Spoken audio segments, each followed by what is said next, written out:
bonjour les geeks, bienvenue dans l'ATG Express numéro 4, déjà 4 ATG Express, et nous avons reçu des gens très différents, du jeu de plateau avec l'énorme... Triton Noir. Triton Noir, et leur énorme succès sur Kickstarter, parce qu'ils ont atteint le million de dollars. On est ravis pour eux. Au final, on a reçu donc Axolot aussi. La dernière fois, on a reçu notre cardiologue lyonnais qu'on salue. Cardiologue du futur, tout à fait. Tout à fait. Et là, ce soir, on reçoit encore quelqu'un de très différent, puisqu'on reçoit le patron de Imagis, Jean Mizrahi. Bonsoir. Bonsoir. Et on est entouré de Ludmi. Bonsoir Ludmi. Bonsoir. Et de Nico. On est content de retrouver Nico. Et salut à tous. Bah oui, le retour. Ça fait longtemps qu'on ne t'a pas entendu. C'est vrai, c'est vrai. Très bien. Très content d'être là. Alors je suis ravi de recevoir Jean Mizrahi parce que vous vous occupez de beaucoup de choses chez Imagis et surtout vous vous occupez du laboratoire Éclair qui pour moi est un laboratoire emblématique du cinéma français. Et j'aimerais bien savoir ce que devient les labos en France maintenant qu'il y a du numérique partout. Vous avez aussi un label très intéressant de cinéma très haut de gamme, de cinéma premium, c'est ça, je ne me trompe pas. Oui. Et récemment, vous avez lancé Illucity à la Villette, et on va en parler aussi, puisque ça, c'est une expérience autour de la VR, et ça, la VR, ça me passionne déjà depuis un moment. Très bien. Alors Jean, dites-moi, Imagis, ça a démarré comment? Ça vient d'où? Faisons vite un portrait rapide d'Imagis, parce que tout le monde ne connaît pas cette société, et pourtant, il devrait. Absolument, scandaleux. Imagis, c'est une société qui a 11 ans, que j'ai créée il y a 11 ans avec quelques personnes, qui a démarré sur un concept qui était le financement justement du passage de la pellicule dans les cinémas au numérique. Donc le numérique dans la salle de cinéma, ça date il y a à peu près une dizaine d'années. Au moment d'Avatar, presque. Alors, ça a commencé un peu avant. Ouais.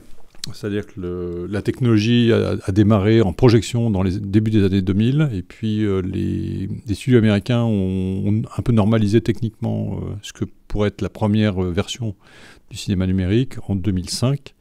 Et à partir de 2005, donc, les fabricants ont commencé à sortir des machines qui étaient conformes à ces spécifications, on va dire. Et à ce moment-là, les cinémas ont commencé à s'équiper, alors au début de manière assez lente. Ça a démarré plus rapidement aux États-Unis. Puis ça ralentit un peu aux États-Unis. Ensuite, l'Europe est partie, on va dire, vers 2007-2008. Donc, on a créé la société en 2007, donc juste un peu au tout démarrage de cette vague, sur un business model qui était assez original, qui consistait à grosso modo, à mobiliser les économies que les distributeurs de films, les studios faisaient en évitant d'imprimer de la pellicule, parce que la pellicule, ça coûtait très cher. Ben oui. Et du coup, grâce au numérique, on n'a plus que des fichiers. Donc ça coûte beaucoup moins cher à démultiplier. Parce que ça coûte quand même à faire. Il faut les fabriquer. D'abord, il faut les fabriquer, mais ça c'est en amont. Mais ce qui sont pas des fichiers vidéo. Hein. On parle de fichiers qui pèsent entre 200 et 200 gigaoctets jusqu'à parfois 1 teraoctet. Ce sont les fameux DCP. Les DCP. Donc pour les emmener dans les cinémas, pendant très longtemps c'était des disques durs. De plus en plus c'est des moyens dématérialisés, même si dans beaucoup de pays ça reste encore du disque dur.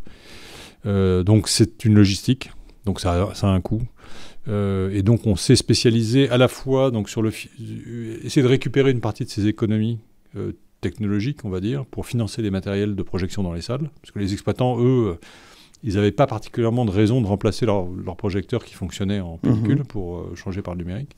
En tout cas, ils ne voyaient pas de raison. Et donc c'est un business model qui s'est développé peu à peu avec beaucoup de résistance au début, et puis au bout d'un moment le marché a compris que c'était un moyen finalement assez pratique de financer ce changement. On a eu quand même des cinémas qui s'étaient équipés l'année d'avant, c'est-à-dire des cinémas qui sont équipés en 2009, puis en 2010 ils ont tout remplacé.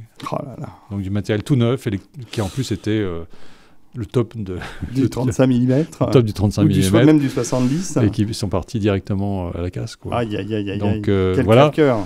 Donc, si vous voulez, on a commencé avec ça. Et puis, autour de ça, on a développé des services de DCP, par exemple. Donc, préparer les DCP, les envoyer vers les salles. On a commencé vers 2011 à même équiper les cinémas. Donc, de faire nous-mêmes l'équipement des cinémas. Et puis petit à petit, on a étendu cette activité de service, notamment par des acquisitions de concurrents. Et puis, on est devenu un groupe qui est très implanté sur deux grandes catégories de services. La première, c'est l'équipement des salles, au sens large. Au départ, c'était les projecteurs, puis ça a été le son, et puis maintenant, c'est les sièges, la lumière, tout ce qu'on peut imaginer dans une salle, voire même une salle complète. C'est-à-dire qu'on vient de terminer, par exemple, un cinéma qui vient d'ouvrir au Batignolles. On a fait la grande salle, qui est une salle dans un format dit premium, qui s'appelle Sphera. C'est ça, c'est très à la mode, ça. Dolby s'est lancé là-dedans. IMAX était le précurseur. Voilà, c'est ça. Dolby s'est lancé là-dedans. Donc on a ce format qui s'appelle Sphera. On en avait une en Grèce, à Athènes, et puis là, la première à Paris. L'année prochaine, on a plusieurs clients qui nous ont demandé. Donc c'est un format qu'on est en train d'essayer de développer en Europe pour commencer, et au Moyen-Orient. On a plusieurs commandes au Moyen-Orient. C'est un format qui associe des technologies de projection plus avancées, des technologies de son plus avancées, des sièges plus confortables. Un confort de l'idée, vision, c'est vraiment, on est dans une ambiance qui est supérieure à ce qu'on avait l'habitude dans une salle de cinéma. Ma conviction, c'est que le monde de la salle de cinéma va vers ça. Parce qu'à la maison, on a une expérience qui s'enrichit. Bien sûr. On a des téléviseurs qui aujourd'hui sont de plus en plus performants, plus grands, de la qualité avec de l'OLED qui est vraiment supérieure, avec des plateformes qui en plus nourrissent ça avec des contenus qui se sont faits pour. Donc franchement, entre l'expérience qu'on a eue en télévision il y a 20 ans, même au début de la HD, et ce qu'on va avoir à partir de maintenant, en UHD, HDR, ça n'a rien à voir. Et donc l'idée, c'est de fournir à la salle le moyen de monter en gamme pour que le public ait toujours envie d'aller dans des salles de cinéma. Oui, parce qu'on doit le rappeler, c'est pour ça que nous, moi et d'autres, on s'occupe de faire des nuits cinéma ou des soirées un peu spéciales, comme on le fait au Max Linder avec les Nuits au Max, et il y a quand même la dimension d'être en groupe, ensemble, avec à 500, 300, 400 personnes. Et c'est vrai que c'est pas la même chose que de voir un film chez soi, même dans de très bonnes conditions. Je suis un fanatique de cinéma, donc il se trouve que par ailleurs, je suis propriétaire de salle de cinéma à Marseille. C'est bien. Donc que je suis en train de rénover. Donc voilà, pour moi la salle de cinéma, ça reste un lieu qui est un lieu où on a une expérience différente. Bien sûr. Et justement, je pense que un des enjeux de la salle de cinéma, c'est de passer de la consommation à l'expérience. Parce qu'en fait, les débuts du cinéma, c'était de l'expérience, c'était un peu du miracle. Bien sûr. C'est devenu un peu de la consommation, il faut dire ce qui est. Moi, ma vision, c'est qu'on doit revenir vers de l'expérience. C'est-à-dire le côté multiplex, consommation à outrance de plein de films, c'est peut-être pas l'avenir. Je pense qu'on va plafonner là. C'est-à-dire que je pense qu'on va arriver à un stade où le public n'a pas forcément envie d'aller dans des usines à voir des films. En tout cas, moi, c'est ma conviction. Donc aujourd'hui, l'idée, c'est plutôt d'aller dans des lieux. Si vous voulez, c'est un peu comme on pouvait aller boire un café au comptoir. C'est une expérience. Ça l'est un peu de moins en moins, parce que c'était quand même parfois pas toujours sympathique. Starbucks, quelque part, a un peu révolutionné le concept en apportant une approche complètement différente de cette consommation. Moi, je pense que la salle, elle va subir le même genre d'évolution. C'est-à-dire, on va dans un lieu pour être bien, pour vivre une expérience, pour être ensemble. Et pour payer plus cher. Pour payer plus cher, éventuellement, mais pas nécessairement. Mais en tout cas, si la salle veut continuer à accueillir du public, il va falloir qu'elle se distingue. Moi, ça me dérange pas personnellement, Nico, je sais pas ce que tu en penses, mais de payer plus cher pour une expérience cinéma de qualité. Parce que moi, ce qui m'importe, c'est que j'ai la chance, les auditeurs le savent, d'être un fan de cinéma, donc d'avoir un vidéoprojecteur à la maison, de faire de la projection, d'être... voilà. Si je vais au cinéma, c'est pour avoir une expérience plus agréable encore en salle que celle que je peux avoir chez moi. Et finalement, c'est vrai que les multiplex que j'ai pas loin de chez moi, qui ont des salles, certaines sont petites et pas forcément très intéressantes, je délaisse ça pour aller plutôt d'ailleurs au Pâté à la Villette, faire de la 4DX ou aller dans un IMAX, voir une qualité d'image excellente.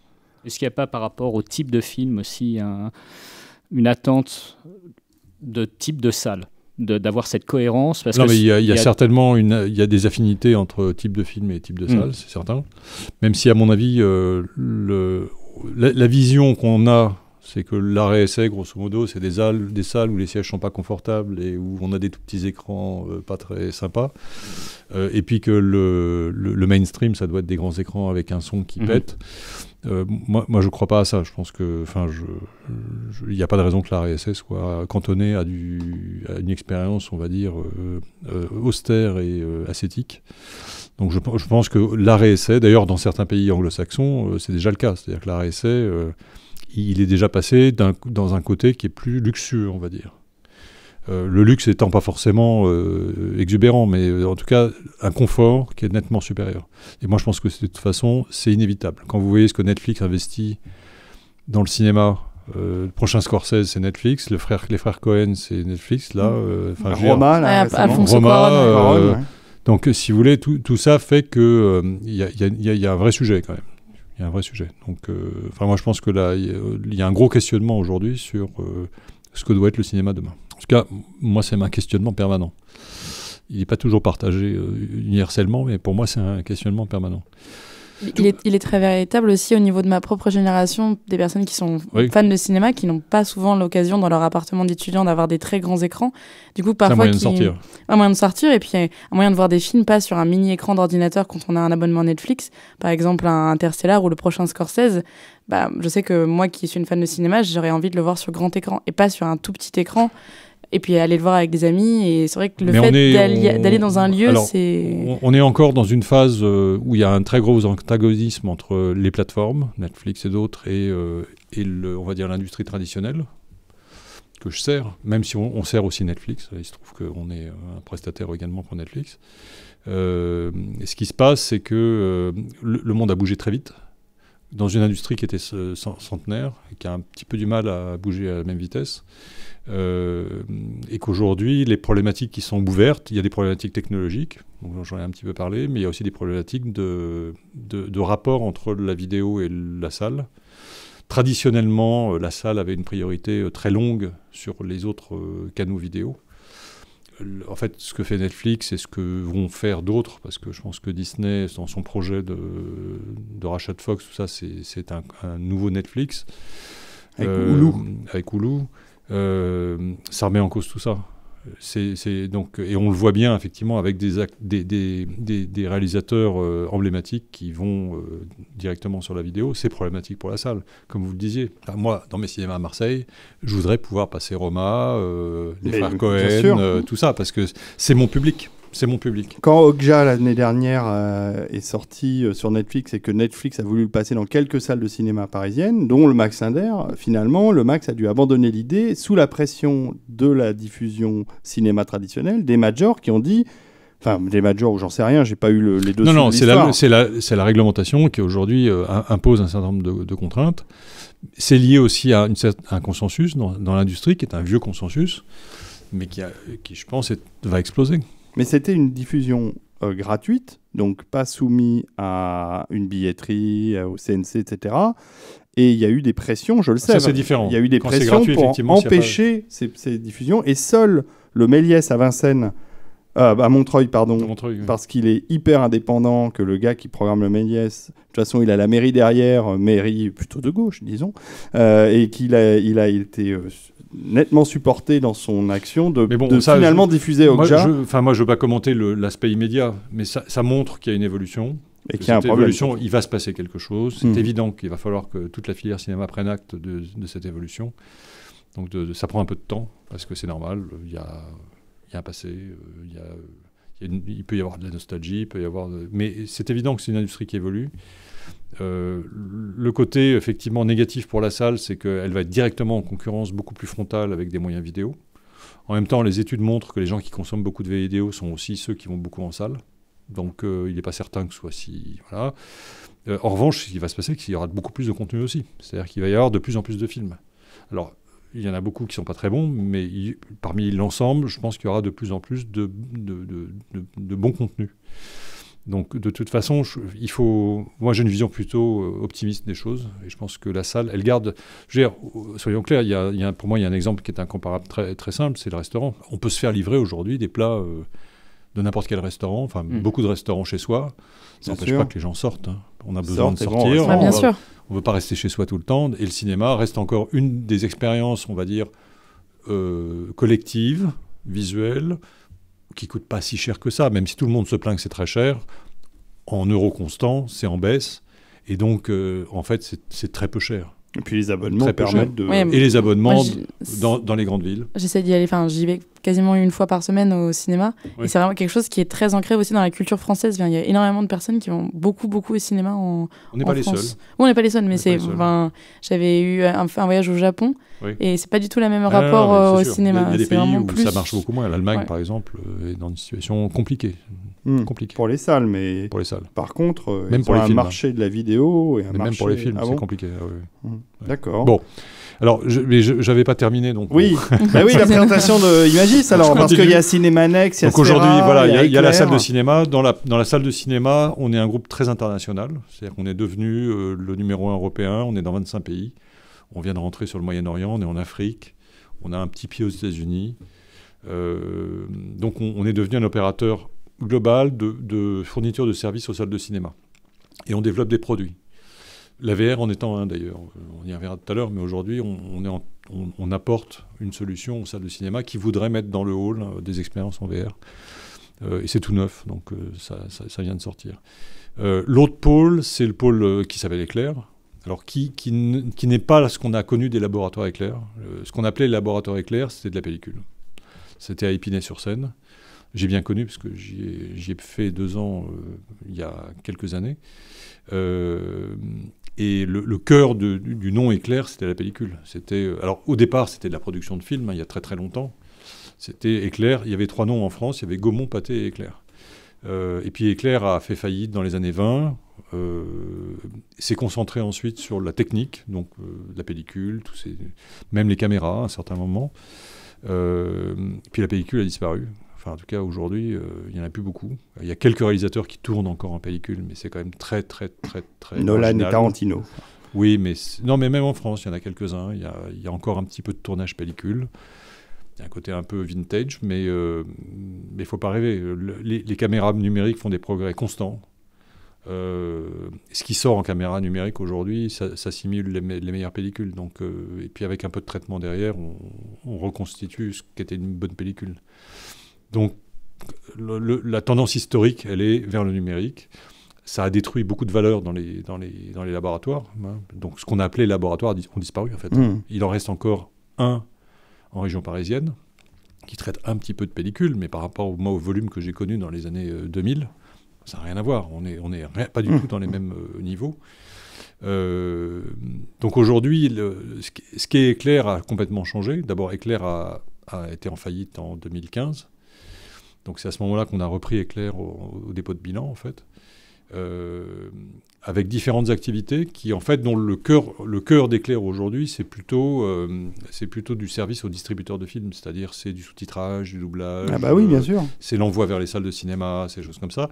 Et on a réuni avec ce pôle français, on va dire, des activités qu'on avait hors de France et puis qu'on a acquises depuis. Ce qui fait qu'aujourd'hui, Éclair est une maison numérique, plutôt orienté vers les distributeurs de films, les catalogues, les ayants droit. Et on est dans 8 pays. On est dans les grands pays de l'Europe occidentale, en Belgique, aux États-Unis. Et avec une vocation à nous internationaliser de plus en plus. Ce qui n'empêche qu'on est dans des métiers difficiles. On l'a vu récemment d'ailleurs, puisque tout ce qui est post-production sont des métiers qui sont quand même à des marges très compliquées. Ce qui nous a conduit d'ailleurs à mettre la filiale post-production en redressement judiciaire il y a 2 mois, le mois dernier. Et aussi parce que la même filiale faisait de la restauration de films, qui était une grosse activité. Et la restauration... Il doit y en avoir pas mal à faire. Et ben, le problème, c'est qu'on en a fait déjà beaucoup et que ça a été beaucoup financé par le CNC qui a décidé de réduire assez drastiquement ses budgets. Et donc, l'impact, il est direct. Direct et assez brutal. Ah oui, merci le CNC quand même. Non. Ils ont quand même joué un rôle important. On ne peut pas dire ça parce que le patrimoine français aujourd'hui, en tout cas celui qui est notable, a globalement été restauré. Donc ça veut dire qu'aujourd'hui, le film qui a fait l'histoire du cinéma français, il est disponible en numérique. Donc c'est quand même un gros effort. Et honnêtement, il n'y a que la France qui a fait cet effort-là.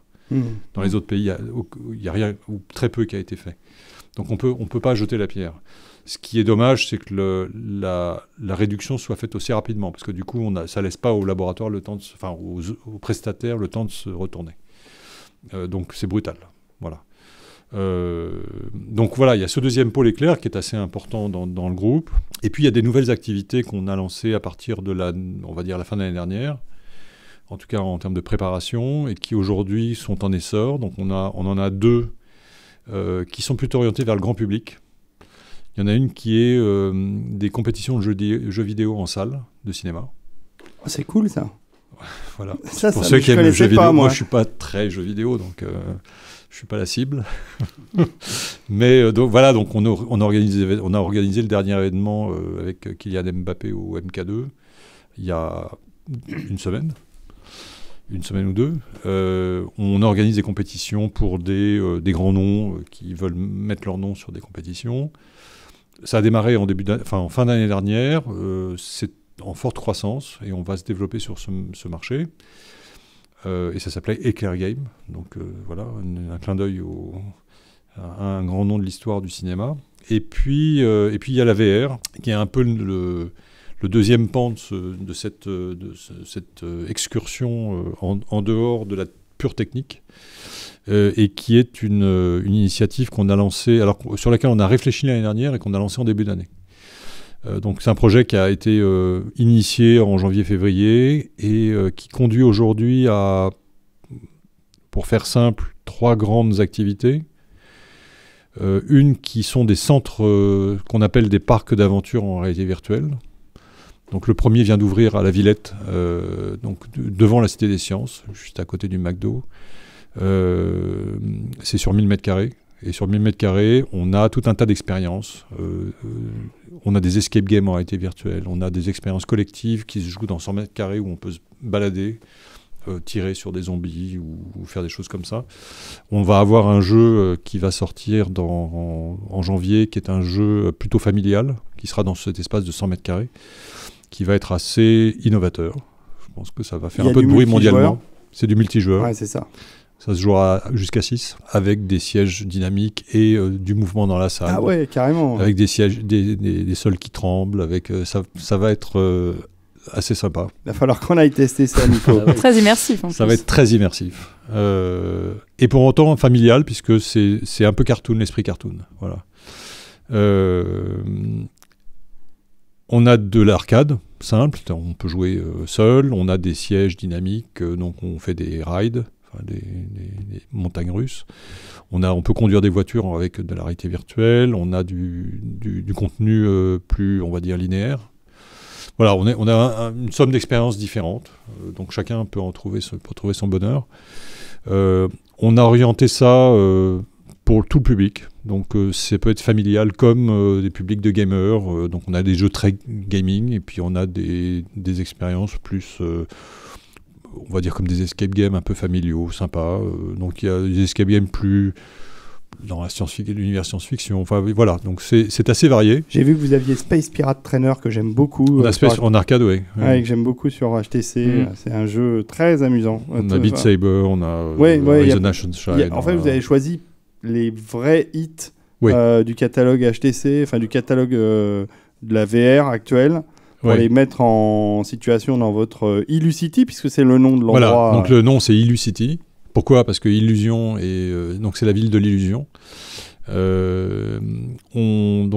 C'est ouvert, on a tout juste une semaine d'expérience qui est plutôt très positive, avec des gens qui sont contents en sortant, ce qui est pour nous l'essentiel.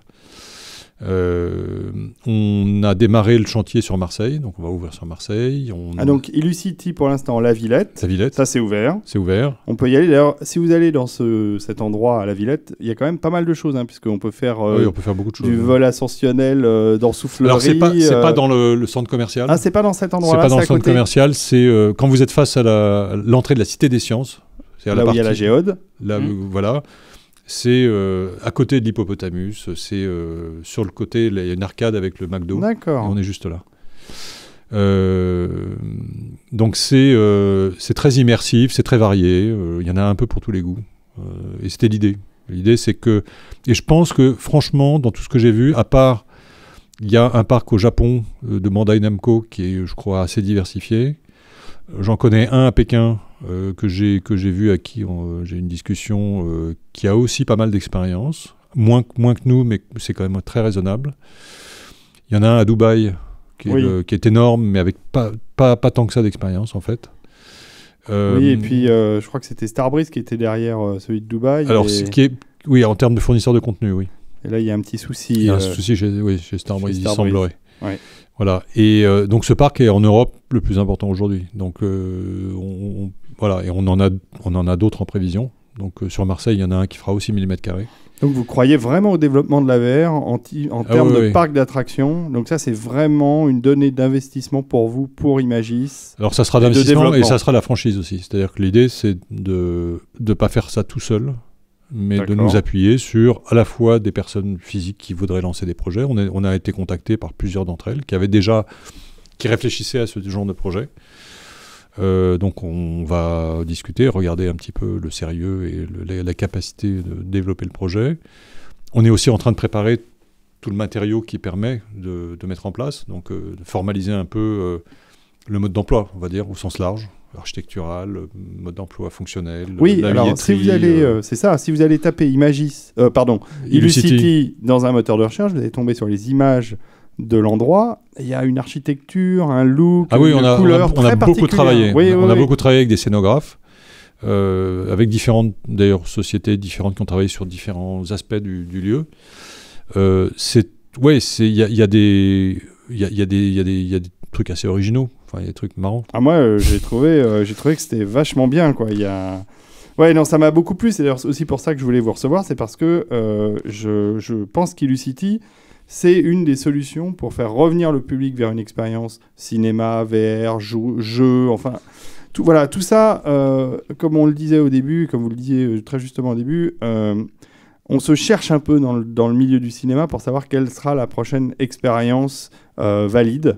Et je pense que ça sera toute une offre d'expérience, dont celle de la VR, qui pour l'instant est encore un peu lourde. Faut mettre le casque, voilà. Mais tout ça, on se doute que ça va évoluer. D'abord, les casques seront plus légers.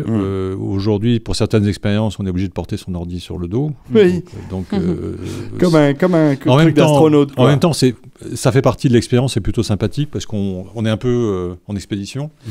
Harnaché donc ça, sur la Lune. Quelque part, ça participe de l'expérience. Je trouve que c'est pas non plus... je trouve que ça apporte une dimension. Mais c'est sûr que c'est lourd, c'est-à-dire que le public n'est pas encore habitué à mettre son casque. Il y a pas forcément il faut apprendre. Et aujourd'hui, à domicile, très peu de gens ont des casques de VR, donc très peu de gens comprennent comment utiliser cet outil rapidement. Donc c'est pour ça qu'aujourd'hui, on a quand même du monde sur site pour aider. Ça a plus de logique aussi d'être ça dans un parc d'attractions, parce que si on l'a chez nous, il faut quasiment une salle entière dédiée à la VR. Là, ce qu'on a à la Villette, en fait, à part peut-être et encore, je crois que c'est pas disponible à domicile. Donc, on a des expériences qu'on ne peut avoir. Quand vous avez des planchers vibrants, tout le monde n'a pas ça chez soi. Pas chez soi. Des ventilateurs, parce qu'il y a des endroits où il y a des ventilateurs. Vous êtes au bord d'une falaise, puis vous avez le vent, et ça, c'est pas pareil quand même. Ça donne une autre expérience. Ça, c'est cool. C'est génial. Et comment vous voyez... Alors moi, c'est ce qui m'a convaincu. Le patron du projet chez nous, c'est Nathan Resnick. On essaiera de le rencontrer, Nathan. Oui, il faut que vous le voyez, parce que c'est lui qui est vraiment la cheville ouvrière depuis le départ. C'est lui qui m'a poussé à aller dans cette voie, qui m'a traîné au départ faire quelques expériences, parce que j'étais vraiment pas la cible. Et puis on est allé faire 2-3 trucs qui m'ont suffisamment secoué pour que je me dise ça va être énorme. Donc j'ai été rapidement convaincu. Donc je suis d'autant plus convaincu maintenant, parce que plus je vois ce qu'on pourrait faire, plus je me dis vraiment on est à la veille d'une révolution. Donc je crois que ça va être énorme. J'ai même vu qu'il y avait quelques tests de VR interactive où les personnes mettent un casque et peuvent interagir avec l'univers dans lequel ils sont. S'ils font certains mouvements, ça débloque tel scénario. Je crois que c'est encore assez balbutiant. C'est ce qu'on a à la Villette. Hein. Vous avez déjà oui, ça? on a des choses comme ça. C'est oui, totalement précurseur. J'avais vu, c'était les débuts. Non. Là c'est tout l'intérêt du truc d'ailleurs. C'est l'interactivité. C'est le fait qu'on n'est pas dans une expérience passive. On est dans une expérience active où on débloque des situations. Les escape games, c'est ça. Hein, on doit débloquer des situations, se déplacer. Et ce qui est assez impressionnant, c'est que vous pouvez vous trouver dans une pièce de 15 mètres carrés et avoir le sentiment de faire des centaines de mètres de déplacement. Et comment vous... Parce que j'avais vu qu'il y avait une limite pour le cerveau de 15 à 20 minutes. Après, on peut avoir des malaises parce que le cerveau ne sait pas s'adapter ou... Non, il peut y avoir des malaises si le contenu est mal fait ou s'il y a des problèmes techniques qui font qu'il n'y a pas une adéquation nette entre ce que le corps ressent et ce que l'œil voit. Donc si le cerveau n'arrive pas à coller les deux, il y a des effets de nausée, il y a des effets comme ça. Mais franchement, on a des expériences là qui peuvent durer jusqu'à 1 heure. Moi, je les ai faites. Et il y a des expériences que j'ai faites où j'ai eu la nausée. nettement plus d'1 heure que sur Space Pirate Trainer. Hein. Donc j'ai fait des expériences où au bout de 3 minutes, je pouvais plus parce que j'avais la nausée. Et puis quand c'est bien fait, il n'y a aucune raison. J'avais fait une expérience qui est assez incroyable. C'était, j'étais en casque de verre et on devait marcher sur une poutre, mais j'étais sur oui, elle est connue, et je tanguais vraiment alors que j'étais sur du parquet. C'est assez incroyable le fait que le cerveau puisse être à ce point. Et pourtant, on est encore dans des technologies où visuellement on n'a pas un réalisme absolu. Hein. On voit des pixels encore. L'angle de vision s'est amélioré par rapport au cinéma. C'est-à-dire que le cinéma, en moyenne, c'est entre 30 et 80 degrés d'angle de vision en fonction de là où vous êtes dans la salle. Dans la VR, on est déjà à 110 degrés. Et les casques qui sortent, le Pimax, alors Star VR, malheureusement mal barré. Le Pimax, il est à 200 degrés, je crois. Sachant que l'œil, il est à 220 degrés. C'est-à-dire qu'on est quasiment arrivé, et je pense qu'on va y arriver, au stade où vous aurez vraiment l'impression d'être à l'intérieur d'un environnement. Et du coup, ça change radicalement la vision des choses. Parce que le cinéma, c'est une vision où on est face à un écran. Moi, j'adore ça, mais c'est une expérience particulière. En VR, demain, on sera dans une expérience où on est à l'intérieur de quelque chose. Et ça change tout. Ça change tout. Parce que du coup, ça peut être du cinéma, hein, accessoirement, ça peut être du linéaire, où on se balade dans quelque chose qui se produit, où on n'interagit pas. Mais ça peut être aussi de l'interactivité avec des potentiels qui sont considérables. Donc voilà, ça, Illucity, c'est la première chose. On a aussi donc un espace d'arcade pour les salles de cinéma. Certaines se posent la question de diversifier leurs revenus. Ont de l'espace. Il y a beaucoup de multiplex qui ont été construits avec des grands espaces. Oui, pas toujours en province. Pas toujours utilisés. Oui, bien sûr. Voilà, et donc autant l'optimiser. Donc ça, c'est une offre qu'on a appelée Cinemanex VR, qui est du nom de notre filiale de service aux salles de cinéma. Et puis, on va probablement produire des expériences. On a commencé à en produire une. C'était ma question. À coproduire une avec la société Backlight, qui fabrique. On ne fabriquera pas. On n'a pas l'intention de devenir un studio de VR. On a suffisamment à faire en exploitation. Mais l'idée, c'est de produire pour nos centres, de manière à... et éventuellement en le vendant à des tiers, mais plutôt avec la priorité de fournir nos centres en contenu frais, originaux, se démarquer un peu de ce qui existe. Aujourd'hui, il faut être clair, beaucoup des contenus, c'est quand même du shoot pour tuer des zombies ou des choses de ce genre. Il y a un moment où ça va, quoi. Je pense que le public va avoir besoin d'autre chose. Et je pense qu'il faut qu'on travaille à ça. Donc on va travailler plutôt dans cette direction-là.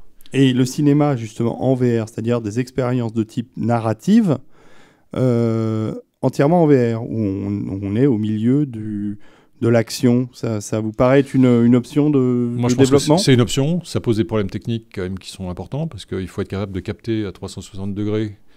En général, quand vous tournez, vous avez plein de monde qui est derrière la caméra. Bah oui, bien sûr. Donc ça change quand même beaucoup de choses. Le cinéma à 360 existe depuis longtemps et d'ailleurs a connu les mêmes difficultés parce que ça existe depuis les années 60, même 50, je crois, chez Disney en tant qu'attraction. Et donc, en effet, oui, mais c'était réservé à quelques contenus, plutôt documentaires. Ouais. parce que dans le documentaire, on n'a pas besoin d'avoir plein de monde sur la scène. Donc le problème, c'est que dès que vous avez des acteurs, la question, c'est comment vous vous baladez au milieu des acteurs. Ça devient plus compliqué. C'est des films d'animation, donc, éventuellement. Voilà, je pense que l'animation, c'est vraisemblablement un des domaines où il y aura plus rapidement du potentiel. Parce que techniquement, c'est comme ça, on est sur de l'image artificielle, du coup, on peut jouer un peu plus facilement. Pour du live, enfin pour du contenu tourné avec des acteurs, ça va être plus compliqué. Mais il y aura des choses. J'ai vu que les Américains s'intéressaient aussi au live sportif, c'est-à-dire de placer des caméras VR dans les stades, dans les événements sportifs. Oui, moi on y viendra. La question, c'est la qualité des casques. Parce que le problème, c'est que si vous voyez un match de tennis et que vous ne voyez pas la balle, c'est un peu embêtant. Bon, nous, on a ça avec les CRS, mais c'est moins... voilà, maintenant, je n'ai pas d'opinion arrêtée sur le sujet. Tout est ouvert. Les portes sont ouvertes à plein d'innovations. De toute façon, il se passera plein de choses. Ce qui est marrant, c'est que cette technologie est en train de s'implanter. Vous avez beaucoup investi dans Illucity. Oui. Alors qu'on est en plein développement, c'est du R&D qui... Non, on n'est pas dans le R&D. Franchement, on a des contenus là, qui tiennent la route, qui sont objectivement... les gens ressortent en disant avec un grand sourire. Je sais, j'ai un HTC à la maison. Moi, j'ai emmené mes gamins faire un escape game. Un escape game en réalité virtuelle. Ah ouais, bien sûr. Ils sont sortis, ils étaient... ravis. Ah ouais, c'était vraiment... Conquis. Ah ouais, c'était... Quand est-ce qu'on y retourne? En plus, papa a les clés, alors c'est pratique. Ouais, c'est ça, oui. Donc, non, c'est mûr. C'est mûr. Pour de l'entertainment, c'est mûr. Mais néanmoins, on est quand même à l'aube. C'est comme le cinéma, au début, les gens... N'oublions pas que dans les années 20 et 30, les gens allaient massivement au cinéma. Voir des trains passer, ils étaient là, c'est incroyable. Pour des petits films, des films qui duraient pas forcément très très longtemps, mais c'était l'émerveillement. Mais il y a une forme d'émerveillement, je trouve, dans la VR aujourd'hui. C'est clairement, c'est assez fascinant quand même. Complètement, oui. On est quand même dans une expérience qui est totalement différente.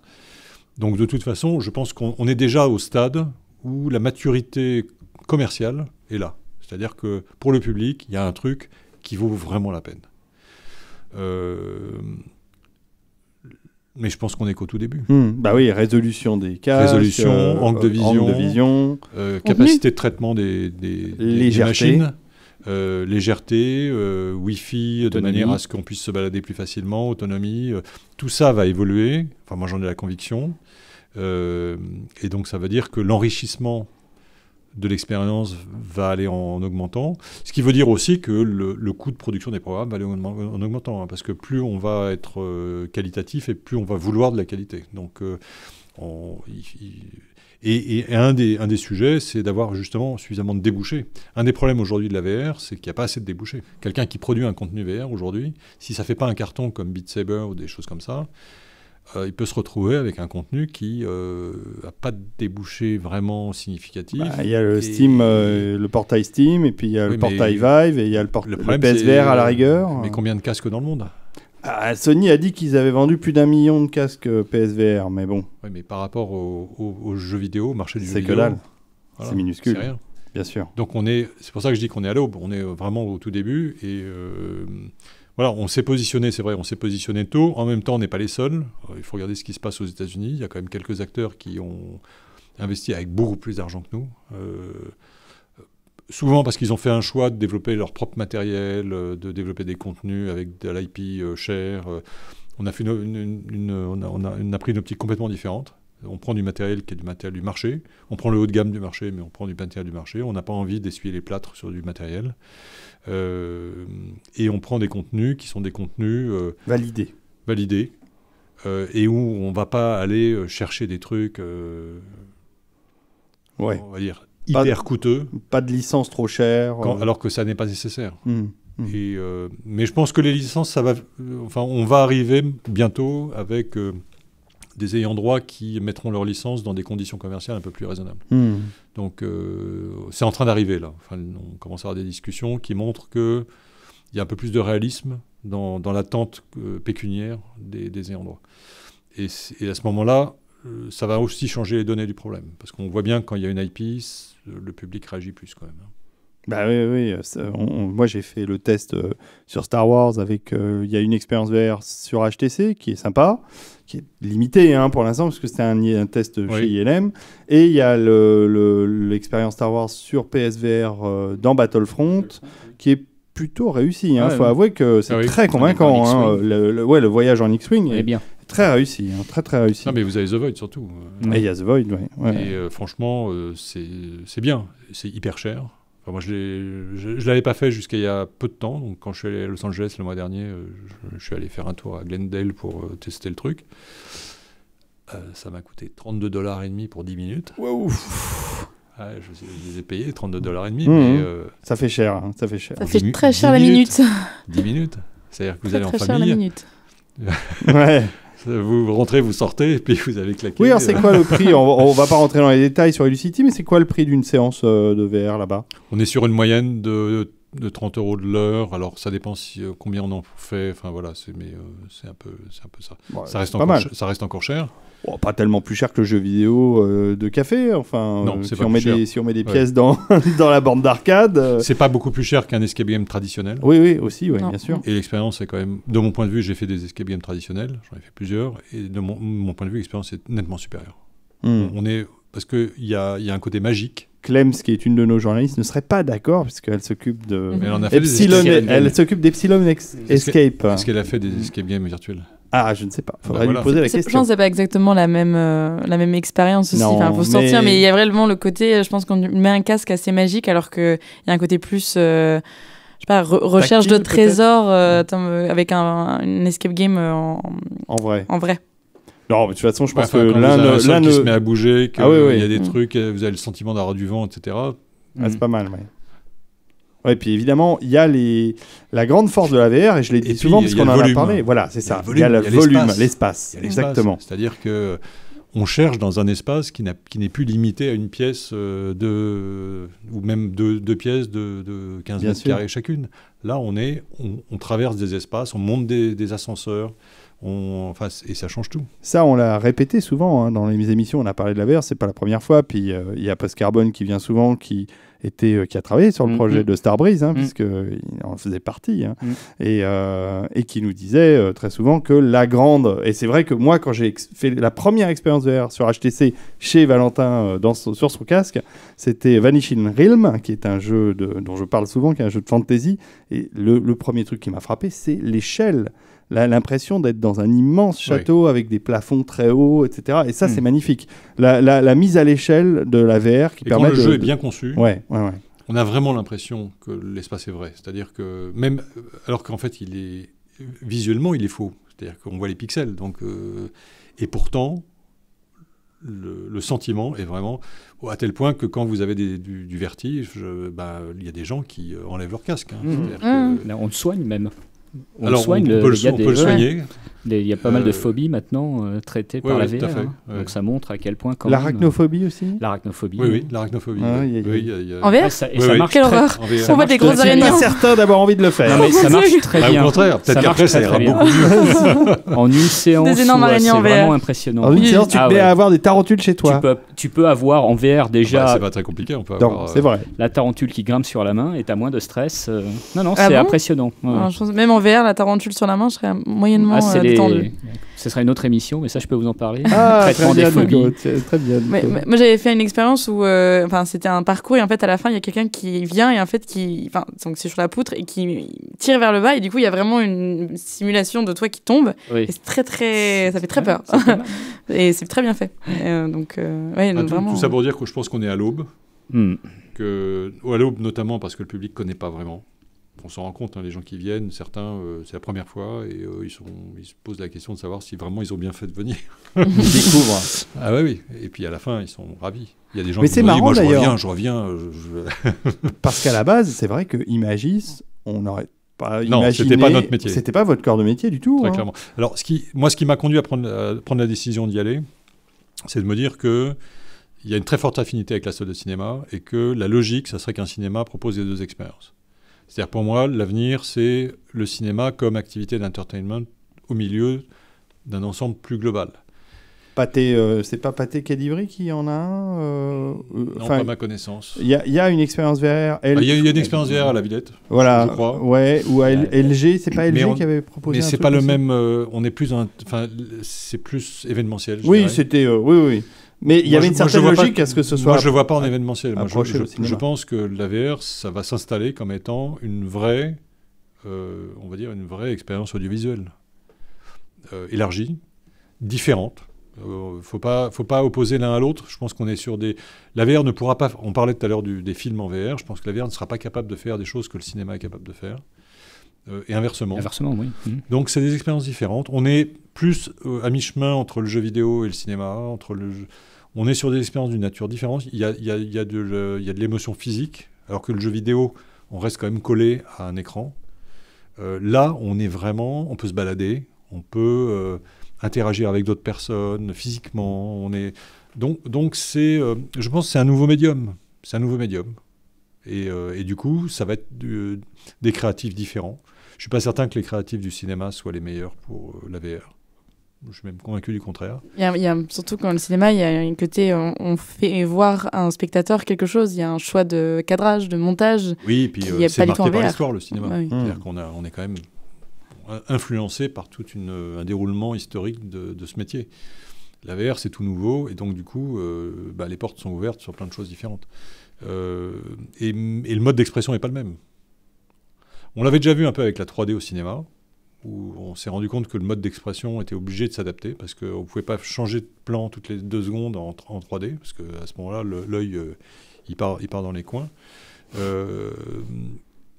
la 3D, quelque part, c'est un peu c'est la VR niveau 0, parce qu'on a effectivement une vision binoculaire, comme en VR, sauf qu'on est dans un angle de vision qui est restreint. Mais quelque part, c'est le même principe. Faut pas... La différence avec la VR, c'est que comme le champ de vision est élargi et comme il y a de l'interactivité, et qu'on est traqué par des caméras et qu'on peut se déplacer, ça change complètement la relation à l'image. C'est-à-dire qu'on rentre dans l'image, et donc du coup, on devient un acteur soi-même. Et je pense que c'est ça le cœur de ce médium, c'est que, en fait, la personne qui participe vraiment. Et ça change tout. Alors, j'ai un peu mal à la gorge, vous l'avez dû l'entendre. Je voudrais un peu rentrer dans les chiffres. C'est un très gros investissement. 1,5 million. 1,5 million pour un endroit. Pour un endroit. Ça fait beaucoup de sous. C'est beau de sous. Ouais. Et ça sera 1,5 million à chaque fois que vous développerez une salle Illucity. C'est 1 500 € le mètre carré. Ouais, c'est ça. Hein. Donc si c'est une salle de 500 mètres carrés, c'est la moitié. Voilà, c'est... Et j'imagine que vous... Il y a du matériel, il y a de la construction, on a essayé de faire en sorte... Il y a des emplois à la clé, parce que vous engagez des gens qui vont... oui, bien sûr. Voilà, ça c'est bien. Oui, bien sûr. Non, mais des emplois qualifiés, parce qu'il faut savoir faire fonctionner toute la mécanique. Alors, on est obligé de former un petit peu. Oui, j'imagine. Voilà, donc... mais les premiers résultats, on n'a qu'une semaine d'expérience, mais c'est très très prometteur. Donc je pense qu'on est parti sur un bon chemin. Et alors, ce qu'on découvre aussi, c'est que ça suscite un grand appétit côté entreprise. Ah oui. En fait, les entreprises nous ont contactés spontanément. On n'a pas fait de démarche. Et on a déjà fait plusieurs événements, alors qu'on vient d'ouvrir. Mmh. Et on sent qu'il va y avoir une très très grosse activité entreprise. Qui a envie de faire partager au... Le gros avantage, c'est que c'est en journée, en semaine, justement là où le public est occupé à autre chose. Pour des séminaires, des entreprises. Du team building, de toutes sortes de... Ouais. Mais alors, ça peut être aussi des soirées.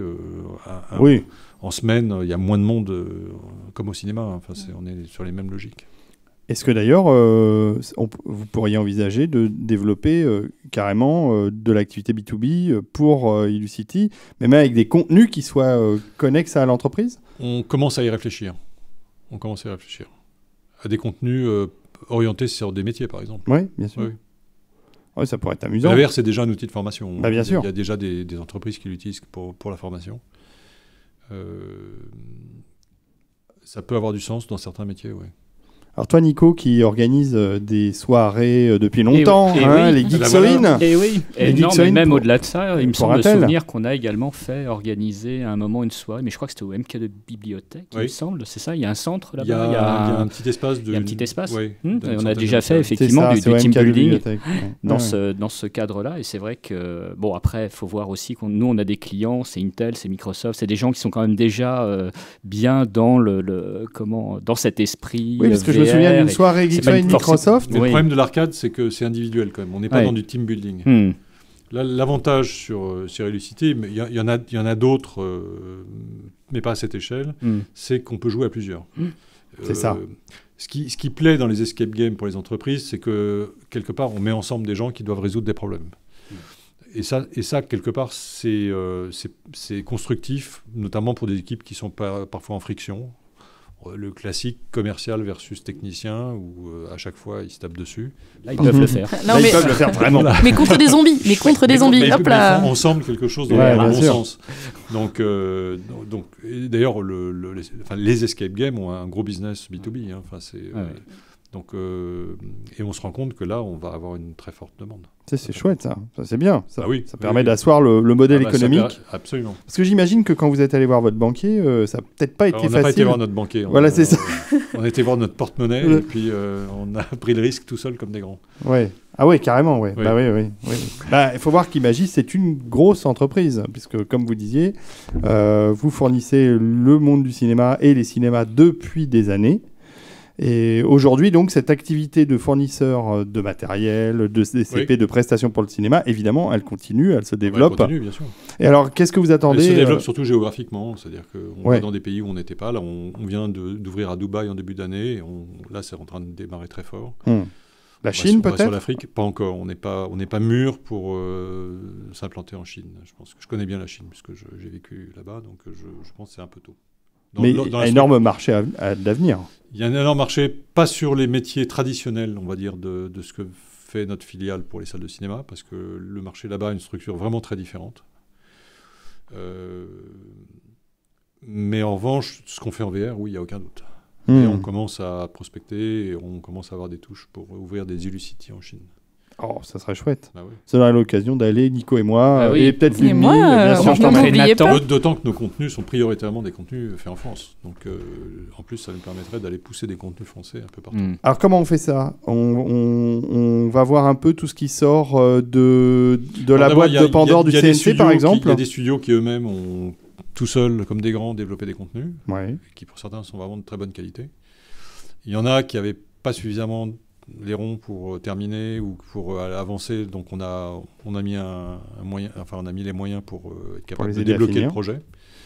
Et puis il y aura des cas où on produira nous-mêmes, donc il y aura tous les cas, mais l'idée c'est vraiment de travailler avec tout studio qui fait de la bonne qualité et qui est prêt à jouer le jeu. L'idée avec Hellucity, c'est qu'on a des espaces qui sont normés, donc tous les Hellucity auront le même type d'espace. Ce qui veut dire qu'un contenu, pour développer pour un espace, il pourra être dupliqué dans tous les Hellucity. Tout le projet, il est autour de ça. C'est de dire, voilà, on va essayer de développer, y compris en franchise, suffisamment d'Hellucity pour que, derrière, des producteurs de contenu aient de quoi amortir leurs frais de développement. Et compte tenu des coûts de développement actuels de la VR, grosso modo, quand on aura une vingtaine d'Hellucity, ça permettra d'amorcer sérieusement la pompe sur les contenus. Donc, vous l'aurez compris, Jean Misrahi est à fond dans Hellucity. Et d'ailleurs, quand j'ai reçu les infos de l'attaché... Tout à fait. L'attaché de presse d'Imagis qui m'a envoyé le dossier de presse sur Hellucity, je crois que j'ai jamais vu un dossier de presse, personnellement, aussi gros, presque 50 pages. Non, mais en général, les dossiers de presse, c'est 5, 10 pages, 15 pages, 50 pages d'informations sur les films, sur les jeux, sur le marché de la VR. C'est carrément une étude avec des chiffres sur le marché. On sent que c'est quelque chose que vous prenez le truc très, très, très à cœur. Et c'est pour ça que je voulais que vous veniez. Là, on arrive au bout de l'heure que nous avez accordée. Et je vous en remercie. Oui, mais c'est surtout, vous avez pris le temps de venir nous voir. Et c'est, croyez-moi, pas facile parce que vous avez un emploi du temps très, très, très, très pris. Et franchement, Voilà, je voulais saluer l'effort, le développement qui est fait dans cette nouvelle technologie, parce que nous, on en parle depuis longtemps dans la TG, hein, ça fait des dizaines de numéros où qu'on parle de la VR, que toi, tu as fait des expériences VR avec... Oui, on en a, au tout début, on en a même créé, on s'est amusé à faire un simulateur de parapente, simplement, c'est vrai. Tu te souviens, un siège suspendu, un ventilateur. Et on avait des gens qui hurlaient parce que le vertige, on disait, oh là là. On avait juste un animateur qui prenait les cordes pour secouer un peu, pour qu'il y ait des effets un peu de vent et de tout ça. Mais les gens étaient à 10 cm du sol. Et la caméra qui captait ça était un truc génial, créé par une boîte française aussi, qui était des GoPro assemblés dans tous les sens, les stitchés, rassembler les images rassemblées pour faire la sphère de vision VR. On a fait un premier essai aussi de VR, mais très portable avec les sticks et les formats mini. Les formats mini de chez Intel. d'Intel, et montrer un petit peu comment on pouvait limiter. Donc il y avait toujours le sac à dos, mais par contre, plus aucun câble autour, quoi. Tout était géré par pseudo 3G, et c'était pas mal. C'est bon. Une fois de plus, après, ça contraint le débit, ça contraint un certain nombre de choses. C'était de l'ordre du test. Ça va venir. Des technos. Le sans-fil, c'est l'avenir de ce métier. De la VR, des vidéos, c'est pareil, des vidéos dans lesquelles on pouvait se balader. Alors, je ne sais plus le nom de cette technologie, mais ça m'avait bluffé. Ça, c'est de la vidéo, vraiment. Mais il faut imaginer qu'on est dans une sphère qui fait plus ou moins, on va dire, 2 mètres de diamètre. Et dans ce mètre donc, qu'on a dans toutes les directions, devant nous, derrière nous, on peut se déplacer. C'est-à-dire, si on s'accroupit, on change son angle de vision dans sa sphère, on peut avancer d'un pas, reculer d'un pas, et on a cet effet-là dans un environnement vidéo. Et ça, c'est des choses qui sont assez... Sans casque, alors, du coup. Et si, avec un casque. Mais ça montre effectivement qu'on a un panel devant nous de possibilités. Je parlais c'est considérable. Bien sûr. C'est ça qui m'a incité à aller plus loin. C'est que je me suis dit... Je me suis retrouvé dans une pièce qui faisait 15 mètres carrés où, grosso modo, je montais des ascenseurs, je descendais, je rentrais dans Notre studio est plus petit. Non, la pièce, c'est à peu près ça. C'est à peu près ça. Hein. Ouais, on ne doit pas être loin des 15 mètres carrés. C'est pas loin. Ouais. Et honnêtement, j'ai eu l'impression de faire un voyage alors que je suis resté dans un 15 mètres carrés. À 2, en plus. C'est incroyable comme truc. Et on parlait tout à l'heure de l'impact émotionnel. Moi, je me souviens d'une action, ça m'avait ça aussi beaucoup plu. Alors, je ne sais plus quelle catastrophe, il y avait eu un tremblement de terre, ou enfin, bon, je crois que c'était le Népal. Et une association avait justement fait un film 360 pour sensibiliser les gens, parce qu'effectivement, quand on met son casque et qu'on est au milieu de ces gens, là où vraiment le tremblement de terre s'est passé, qu'on voit ces gens et dans quelle situation ils se retrouvent de détresse, on est beaucoup plus impacté que si on regarde ça à la télé. À la télé, il y a une espèce de distance, une fois de plus, on n'est pas dans l'image. Et là, on parle de VR de base, c'est-à-dire, enfin, la VR de base. C'est facile de dire ça, mais c'est juste une vidéo qui est calée en 360. Et on s'est rendu compte que les gens qui observaient ce type de film étaient beaucoup plus impliqués. Donc là aussi, il y a plein de... Ah oui, non, mais ça, je pense que notamment, tous les tests qui ont été faits sur la formation montrent que le taux de rétention d'informations est très, très, très supérieur avec la VR. C'est-à-dire que les gens apprennent vraiment. D'avoir des codes de la route en VR. Et tous les gens avec le code de la route. La conduite, c'est la conduite, le pilotage, tout ce qui est... le pilotage, ça fait déjà longtemps. Ça fait un moment. Pas en VR, c'était de la simulation vidéo. Mais ça pourrait être en VR. Ça pourrait être en VR, Donc, qu'est-ce qu'on souhaite à Imagis en dehors plein de petits Illucity. Plein d'Illucity. Alors, Gaieté, près de chez vous, vous verrez peut-être arriver un Illucity, probablement donc lié à une salle de cinéma ou à un espace cinéma. C'est l'idée ? Oui, mais pas forcément. Ça va dépendre. Il y a des endroits d'abord où physiquement il n'y a pas la place. Il y a des villes où il y a des exploitants qui n'ont pas envie. Voilà, donc on fera là où... Et vous avez envie d'aller partout en France. Je préférerais faire avec des exploitants de cinéma, Bien parce sûr. que ce sont nos partenaires habituels. D'abord, puis ils savent exploiter, c'est leur métier. Donc a priori, c'est plutôt logique que ce soit eux qui exploitent. Nous, on apporte le savoir-faire, on apporte une marque, parce que l'idée, c'est quand même de communiquer sur cette marque de plus en plus. C'est des contenus. Sélectionner les contenus, parce qu'on se rend compte qu'il y a vraiment à boire et à manger, et qu'on préfère avoir quelque chose de qualité, et de maintenir un niveau de qualité sur la durée. C'est un des enjeux. Bon, en tout cas, foncez à Illucity, à la Villette, si vous êtes parisien. Malheureusement, c'est encore... Même si vous êtes provincial. Oui, enfin, prenez le train. Non, si vous êtes sur Paris pendant les fêtes, il y a tellement de gens qui vont à Disney, Euro Disney, c'est vrai. un peu partout... Voilà, c'est un parc d'attractions. Mais attention, c'est pas là où il y a, c'est pas où il y a le cinéma Pathé, c'est à côté, à côté de l'entrée du palais de la Cité des Sciences. On doit pouvoir le repérer facilement. Hein. Le McDo. Le McDo, c'est un bon point de repère, surtout pour moi. À côté du McDo. Ok, bon, Jean Mizrahi, on va vous laisser repartir. Hein. On vous remercie beaucoup d'être venu. Merci. Oui. On va essayer de publier ça rapidement, comme ça, les gens auront ça pour les vacances. Je me tourne vers Ludmi qui s'occupe du mixage son. Bon, désolé pour les histoires de live, évidemment, nous n'avions pas d'internet, mais j'ai finalement branché mon iPhone et vous verrez que je stream en 4G, voilà. Alors avec le son de l'iPhone, hein, malheureusement, on n'a pas branché la table de mixage, qui est souvent quand même de meilleure qualité.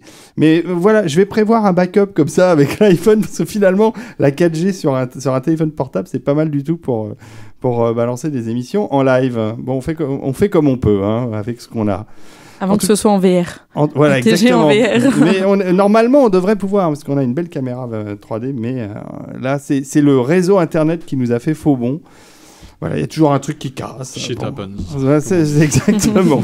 Bon, en tout cas, on croise les doigts pour Elucity. On suit de près le développement d'Imagis. Et vous êtes les bienvenus.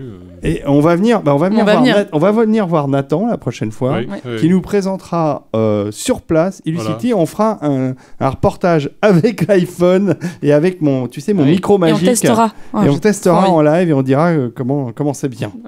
Comme ça, il y aura une deuxième partie. Moi, j'ai très hâte d'aller à Elucity. On va faire ça. Merci beaucoup, Jean Mizrahi. Un grand merci. Rentrez bien. Bonne soirée, Nico. Oui, merci. C'était court, hein, mais bon. C'était bien. C'était bien. Ça fait du bien de vous revoir. Oui, on te reverra plus longuement, je pense, pour nous présenter de beaux objets dans de prochains. J'en ai dans la poche, mais je garde ça pour la prochaine fois. Tu le gardes? Tu veux nous montrer un objet vite fait? Tu veux? Allez. Oui, allez, montre-nous ça vite fait, parce que alors Nico est spécialiste dans notre émission des objets avec un Z. Ah, qu'est-ce que c'est que ce truc-là? Ah, ça, c'est une idée de cadeau. C'est une idée de cadeau pour Noël. C'est bien, ça tombe bien. C'est Noël, c'est dans 2 jours. Donc, ça va être un peu chaud. Ah, mais pour ceux qui regardent le live. Ça dépend. Noël 2000. On verra.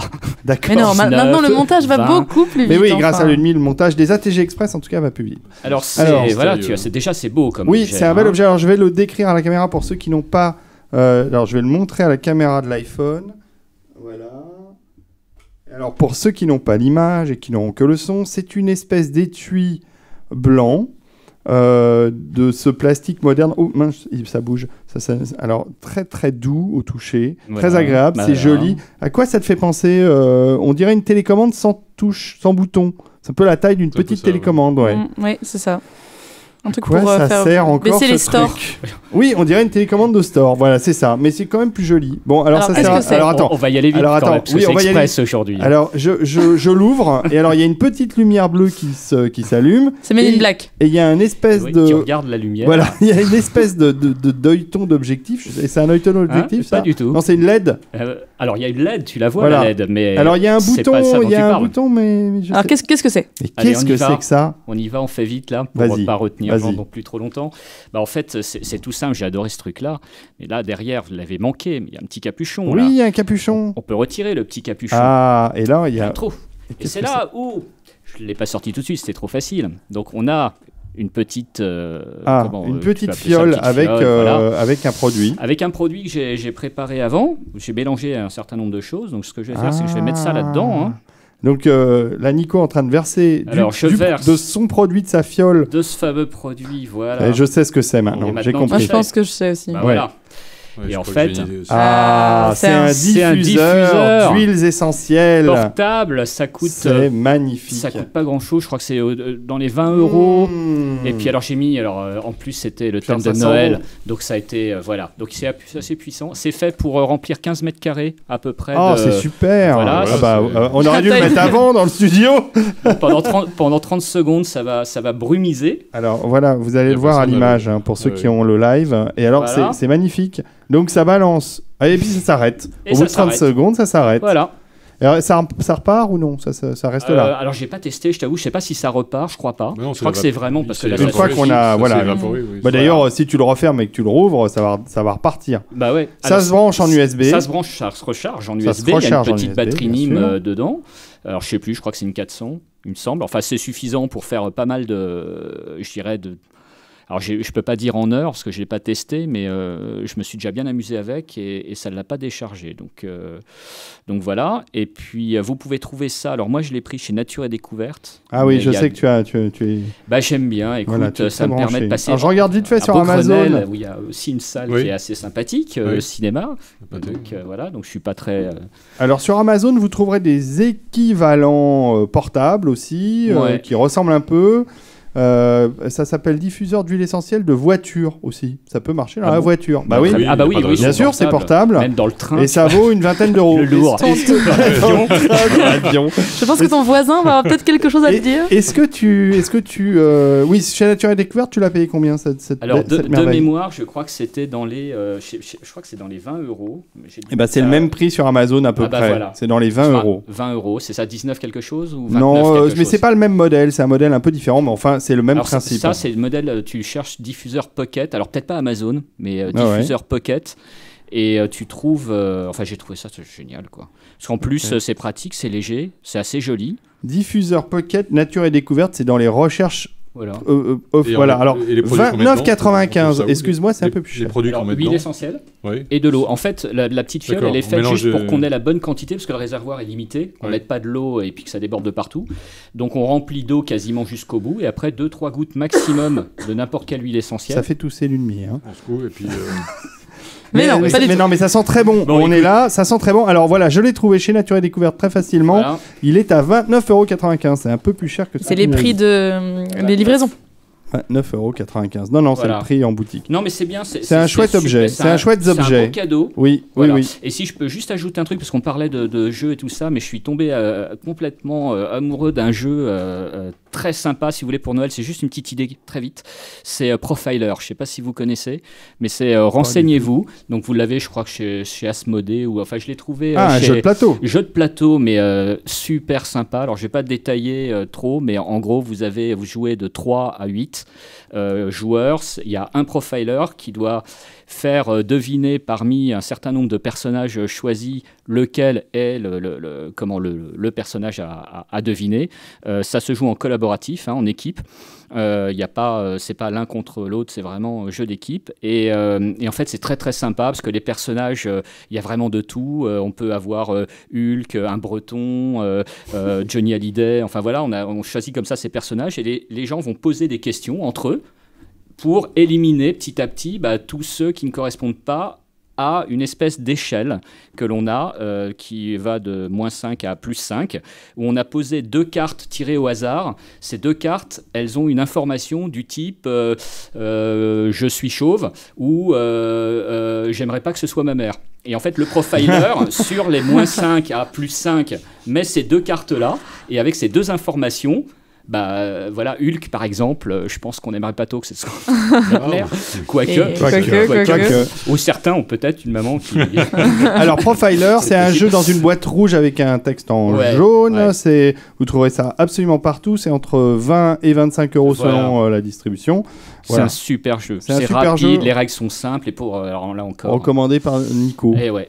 Donc, du coup, pour Noël, c'est rapide. Le diffuseur de Pocket, oui, mais pour le Nouvel An. Non, mais c'est vrai, c'est ce Nouvel An. Soirée raclette chez le Captain Web. J'amène le diffuseur Pocket pour enlever l'odeur de la raclette qui est persistant. D'accord. Voilà, et on joue à Profiler. Jusqu'à combien de joueurs ? C'est 8 joueurs, je crois. C'est de 3 à 8. Déjà, c'est bien. Il y a 160 cartes, 160 profils. Et je crois que les cartes, en plus, elles sont recto-verso. À partir de quel âge ? Je dirais 12 ans, parce qu'il y a des personnages type prostituées, type... pas trop tôt, alors. Il peut y avoir un côté potache, mais on peut les éliminer aussi. On peut faire un choix de cartes. Discussion de Noël un peu compliquée. Voilà. Très bien, merci beaucoup, Nico. Là, j'avoue que tu as fait ça comme ça, tu as au débeauté. Et il nous a encore sorti des objets incroyables. Merci beaucoup, Lunmi, d'être venu. Mais de rien. Encore une fois, merci Jean Mizrahi. On vous relâche et nous, on va aller passer d'excellentes fêtes. On souhaite à tout le monde d'excellentes fêtes. Très bonne fête de fin d'année. Et on se fêtera la nouvelle année au prochain épisode. Allez. Exactement. C'est parti. Et n'oubliez pas le Tipeee. Oui, on n'oublie pas le Tipeee. Qui n'est pas encore en ligne, mais qui va l'être. Mais il le sera à ce moment-là, j'en suis sûr. Il le sera à ce moment-là, c'est sûr. Allez, on vous embrasse tous. À bientôt. Bye bye. Bonne soirée.